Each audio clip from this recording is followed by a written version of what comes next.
Everyone, welcome to feasting food factory. இன்றைக்கி நம்ம பார்க்க போகிறது பன்னீர் பட்டர் மசாலா. இது கண்டிப்பாக நம்ம எல்லாருக்குமே ஒரு ஃபேவரட் டிஷ்ஷாக தான் இருக்கும். இப்போ அது எவ்வளோ ஈஸியாக குக் பண்ணலான்ட்டு நான் உங்களுக்கு சொல்லித்தரேன். அதுக்கு தேவையான இன்க்ரீடியன்ட் என்னென்னு இப்போ நம்ம பார்க்கலாம்.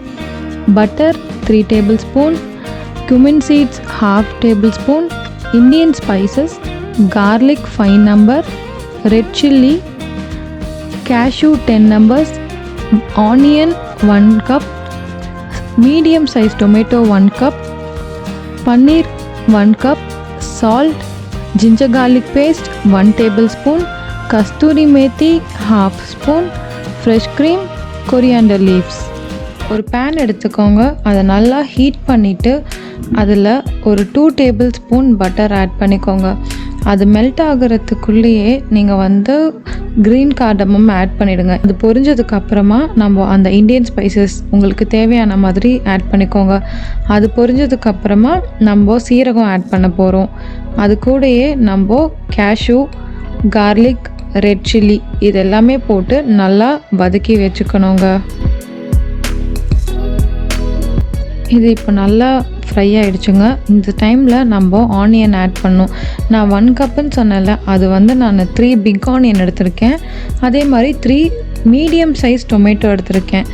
இதை தாங்க நல்லா நம்ம இப்போ குக் பண்ண போகிறோம். இது குக் ஆகிறதுக்கு அது கூடயே 1 ஸ்பூன் சால்ட் ஆட் பண்ணிக்கோங்க. ஆட் பண்ணிவிட்டு நல்லா சாட்டே பண்ணிவிட்டு லிட் போட்டு க்ளோஸ் பண்ணி வச்சுக்கோங்க. அப்போ தான் அது சீக்கிரமாக குக் ஆகும். நம்மளுக்கு நல்லா சாஃப்டன் ஆகி நல்லா ஈஸியாக இருக்கும் நம்ம மிக்சியில் போட்டு பிளெண்ட் பண்ணுறதுக்கு.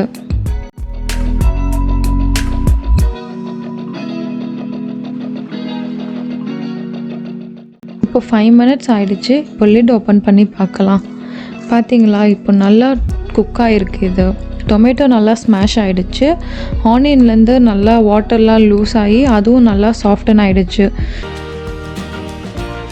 இப்போ அது நல்லா ஆறிடுச்சு. நான் அதை பிளெண்ட் பண்ணியும் வச்சுட்டேங்க. ஒரு கடாய் எடுத்துக்கோங்க. இப்போ பேலன்ஸ் 1 ஸ்பூன் இருக்க பட்டர் ஆட் பண்ணிவிட்டு அதில் 1 ஸ்பூன் ஜிஞ்சர் கார்லிக் பேஸ்ட் போட்டு நல்லா அந்த ரா ஸ்மெல் போகிற அளவுக்கு நல்லா வதக்கி வச்சுக்கோங்க.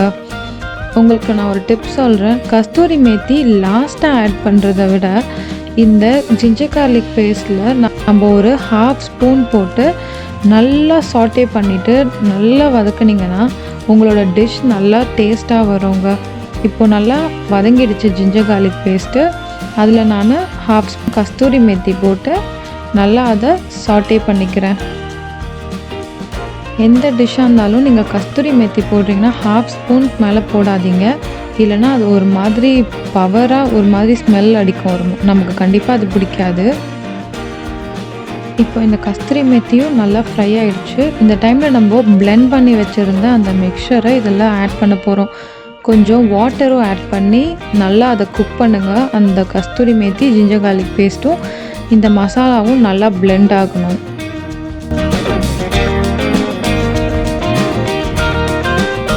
இப்போ இது நல்லா குக் ஆகிடுச்சு. இந்த டைமில் நம்ம கட் பண்ணி வச்சுருந்த பன்னீர் 1 கப்பை இதில் ஆட் பண்ணி நல்லா மிக்ஸ் பண்ணிக்கலாம். மிக்ஸ் பண்ணிவிட்டு அது கூடயே ஃப்ரெஷ் க்ரீம் ஒரு 3 tablespoon போட்டுட்டு மேலே கொஞ்சம் கொரியாண்டர் லீஃப் போட்டுட்டு லிட் போட்டு க்ளோஸ் பண்ணி வச்சுருங்க. நான் பன்னீரை ஆயிலில் ஆர் பட்டர்லலாம் போட்டு ஃப்ரை பண்ணலாங்க. ஏன்னா அப்படி பண்ணால் ரொம்ப ஹார்டன் ஆகிடும். நமக்கு அந்த சாஃப்டான பன்னீர் டெக்ஸ்சர் கிடைக்காது. அதனால் நீங்கள் இப்படி டைரெக்டாக ஆட் பண்ணாலே பன்னீர் உடையவும் செய்யாது, நல்லாவும் இருக்கும். ஆனால் ஃபைனல் ஸ்டேஜில் ஆட் பண்ணுங்கள். மசாலா போட்டதுக்கப்புறமா இது நல்லா குக் ஆனதுக்கப்புறமா மட்டுமே பன்னீர் ஆட் பண்ணணும். அப்போ தான் அது நல்லா உடையாமல் நம்மளுக்கு நல்லா ஃபுல் க்யூபாகவே கிடைக்கும். அவ்வளோதாங்க. இப்போ நம்ம லிட் போட்டு க்ளோஸ் பண்ணி ஒரு 10 minutes இதை ஸ்லோ ஃப்ளேமில் குக் பண்ணால் பன்னீரில் நல்லா அந்த மசாலாஸ்லாம் நல்லா இறங்கியிருக்கும். உங்களுக்கு நல்லா திக்காக வேணும் அப்படின்னா ஓப்பன் பண்ணி 10 minutes குக் பண்ணுங்க. அந்த வாட்டர்லாம் எவாப்ரேட் ஆகிட்டு நமக்கு கொஞ்சம் சாலிடாக கிடைக்கும். மோஸ்ட்லி இப்படி சாப்பிட்டா சப்பாத்திக்கு கண்டிப்பாக நல்லாயிருக்கும். நம்ம இல்லைனா புலாவ் கூட வச்சு கூட சாப்பிடலாம், நல்லாயிருக்குங்க. 10 minutes ஆகிடுச்சு. வாங்க இப்போ எப்படி இருக்குன்னு பார்க்கலாம். பார்த்தீங்களா, இப்போ எவ்வளோ நல்லா கலர்ஃபுல்லாக இருக்குது, நல்லா குக்காக இருக்குது. பன்னீரும் உடையில ஸ்மாஷ் ஆகலை, நல்லாவும் இருக்குது. இது நம்ம ஒரு பவுலுக்கு ட்ரான்ஸ்ஃபர் பண்ணி வச்சுக்கலாம். அவ்வளோதாங்க. இது நீங்கள் சப்பாத்தி கூட சர்வ் பண்ணலாம். தேங்க்ஸ் ஃபார் வாட்சிங் மை வீடியோ. இந்த வீடியோ உங்களுக்கு பிடிச்சிருந்தா லைக் பண்ணுங்கள், ஷேர் பண்ணுங்கள். For more videos kindly subscribe my channel. Thank you.